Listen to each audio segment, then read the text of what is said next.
श्री शिवाय नमस्तुभ्यं श्री शिवाय नमस्तुभ्यं श्री शिवाय नमस्तुभ्यं।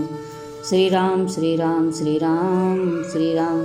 आइए आज राजा दशरथ के मुकुट से जुड़ी हुई कथा सुनाती हूँ। कथा को आगे बढ़ाते हुए कुछ और रोचक जानकारी प्रस्तुत करती हूँ। आशा है आप सभी को पसंद आएगा। यह सभी को मालूम है कि राजा जनक तथा उनके भाई पुष्पध्वज की पुत्रियों के साथ राम लक्ष्मण जी सहित भरत शत्रुघ्न का विवाह संपन्न हुआ। सभी राजकुमार अपनी पत्नियों के साथ अयोध्या आए। अनेकानेक प्रकार से उत्सव मनाया गया। कई महीने उत्सव चलता रहा। समय चक्र बढ़ता गया। राजा दशरथ जी ने श्री रामचंद्र जी के राज्याभिषेक की घोषणा की। मंथरा कैकेयी का प्रसंग आप सभी को मालूम है। अब कथा आगे बढ़ती है, सुने। कैकेयी ने राजा दशरथ से राम के लिए 14 वर्ष का वनवास क्यों मांगा? 10 वर्ष, 12 वर्ष, 13 वर्ष का क्यों नहीं? इसके कई कारण थे। त्रेता युग में यह नियम था कि 14 वर्ष के लिए कोई राजा अपना सिंहासन छोड़ देता है तो वह राजा बनने का अधिकार भी खो देता है। दूसरा कारण था 14 वर्ष तक एक सा जीवन जीने से आदमी का चरित्र व स्वभाव बदल जाएगा। मंथरा ने बड़ा सोच समझकर कैकेयी को राजा से 14 वर्ष का वनवास मांगकर भरत की गद्दी सुरक्षित करना चाहती थी। अब एक और कारण बताती हूँ। विवाह से पहले कैकेयी ने महर्षि दुर्वासा की बड़ी सेवा की थी, जिससे प्रसन्न होकर दुर्वासा से कैकेयी का एक हाथ वज्र का हो गया था और आशीर्वाद दिया कि भविष्य में भगवान तुम्हारी गोद में खेलेंगे। समय चक्र के साथ कैकेयी का विवाह राजा दशरथ के साथ हो गया। एक समय स्वर्ग में देवासुर संग्राम आरंभ हो गया। तब दशरथ जी ने देवताओं की सहायता की। रानी कैकेयी राजा के सारथी बनकर उनके साथ गई। युद्ध के दौरान रथ के पहिए का कील निकल गया। रथ लड़खड़ाने लगा।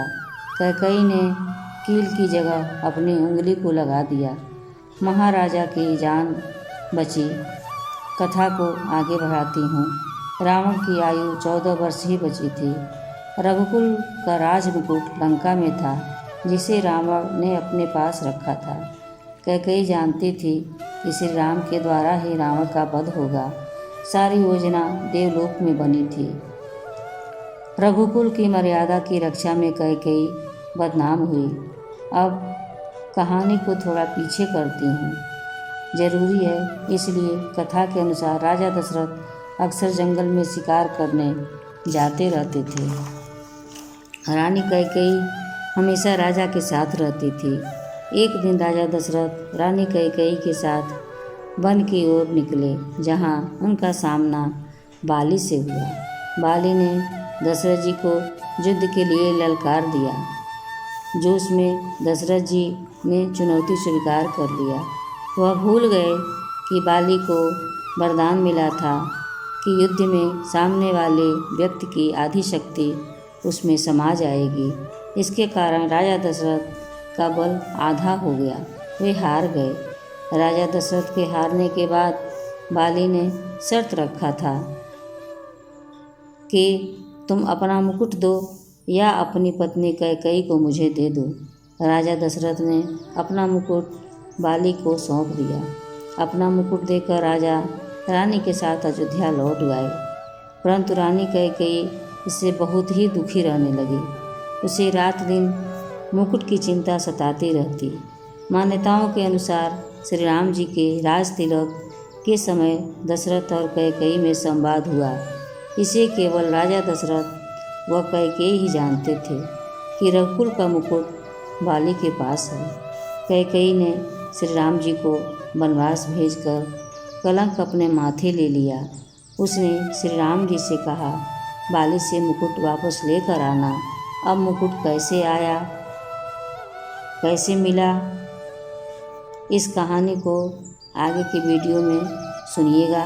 वीडियो को लाइक करें, शेयर करें, सब्सक्राइब करें दिल खोल के।